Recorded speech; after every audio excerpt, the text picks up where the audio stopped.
Selamat sore, Pak. Sore, Mbak. Siap. Izin saya mau bertanya, yang pertama soal kasus mafia tanah di Depok ini. Terakhir sudah ada Ya. berapa tersangka, Pak Sobarmen? Minggu lalu sudah kita tetapkan statusnya 4 orang menjadi tersangka, Pak. Oke, jadi sudah ada 4 tersangka Ya. ya, Pak ya, sampai sore Ya. ini ya. Ya. Terhadap 4 tersangka ini status terakhirnya ditahan atau seperti apa? Karena baru saja minggu lalu itu kita tetapkan tersangka, Ya. maka rencana tidak lanjut itu akan kita periksa dulu. Nanti jadwal pemeriksaan itu sudah kita rencanakan, sudah kita akan panggil itu minggu depan. Oke. Jadi sudah kita layangkan surat panggilan untuk jadwal pemeriksaan minggu depan kepada 4 tersangka tersebut. Nah, Gitu, Mbak. untuk 4 tersangka ini peran masing-masingnya apa saja, Pak Sobarmen? Iya, iya. Jadi setelah kita melihat laporan itu, maka objek perkara yang kita deteksi itu kan ada 263 atau pemalsuan surat. Ya. Surat berupa akte pelepasan hak.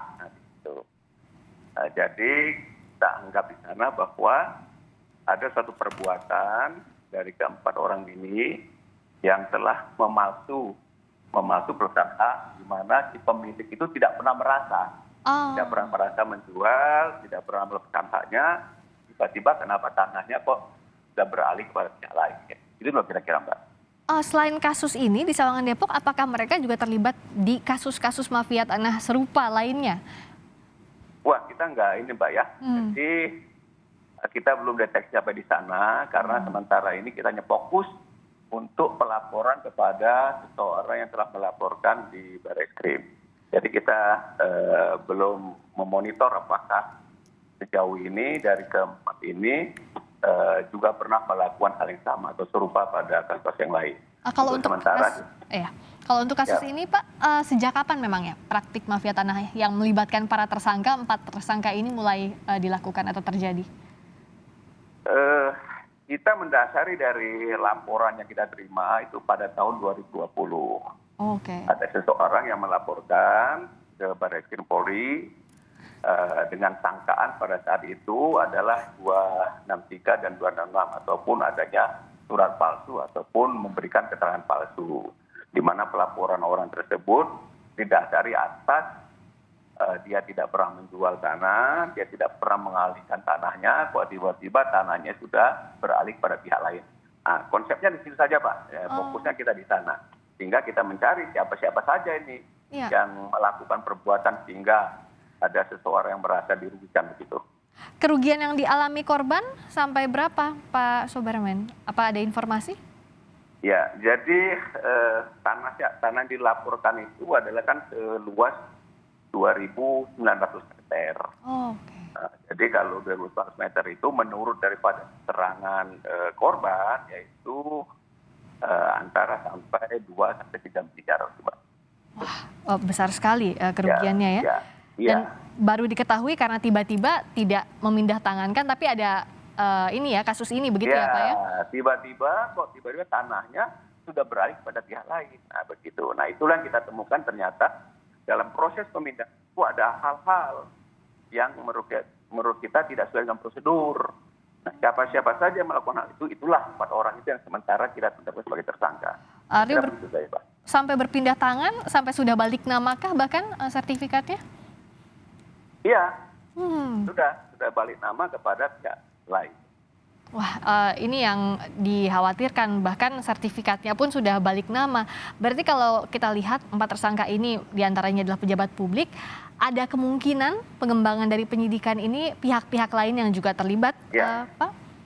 Tunggu dulu, Mbak. Jadi bukan SHM yang pindah, tapi akte pelepasan haknya. Karena kalau kita merujuk ke bawah lagi, jadi itu kan berawal ketika ada salah satu direktur perusahaan itu bergerak dalam bidang pengembangan perumahan. Ya.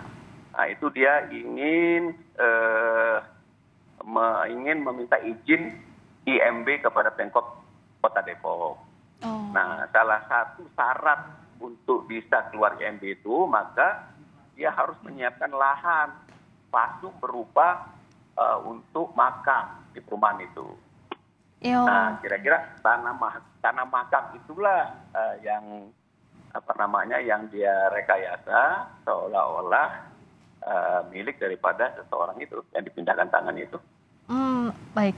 Dan kalau saat ini dilihat kasus-kasus serupa ini apakah jadi perhatian? Artinya gini, kalau untuk kasus ini kan masih didalami, belum tahu kasus lainnya. Tapi apakah dengan adanya kasus ini memicu pihak kepolisian juga untuk menyelidiki juga apakah ada kemungkinan kasus serupa di Depok salah satunya atau di wilayah lain salah satunya? Karena ini kan bukan kali pertama terjadi ya Pak ya, kasus praktik mafia tanah. Iya. Kalau untuk mafia tanah sendiri, sebenarnya Barreskrim sudah membentuk tim Pak, sudah ada satgasnya tersendiri. Jadi untuk kasus mafia tanah ini memang itu sudah diatensi daripada pimpinan Barreskrim. Ketika itu jadi wacana, bahwasanya satgas yang kita bentuk itu memang sudah menampung seluruh laporan-laporan dari masyarakat yang berkaitan dengan ada permasalahan-masalah tanah, itu sudah kita bentuk poskonya. Mungkin salah satu dari kasus-kasus itu yang sementara saya tangani lah kira-kira begitu. Oh baik, dan warga kalaupun merasa dirugikan bisa melapor ke Satgas itu? Ada. Itu sudah kita bentuk itu. Sudah dibuat oleh Barreskrim, sehingga modelnya, tata caranya, kecepatannya pun sudah dipermudah. Sehingga masyarakat juga tidak perlu ragu, tidak perlu lagi khawatir dengan cara dia mendatangi saja Barreskrim, membawa bukti-buktinya, kemudian fakta-faktanya seperti apa. Kalau memang dari kajian kita, analisa kita memang laporan itu layak untuk kita tindak lanjuti, itu segera kita tindak lanjuti, kira-kira Mbak. Kalau dari laporan yang sudah masuk sejauh ini ke Barreskrim yang sudah ditindaklanjuti, wilayahnya tidak hanya di Sawangan sajakah? Ada di daerah lain misalnya?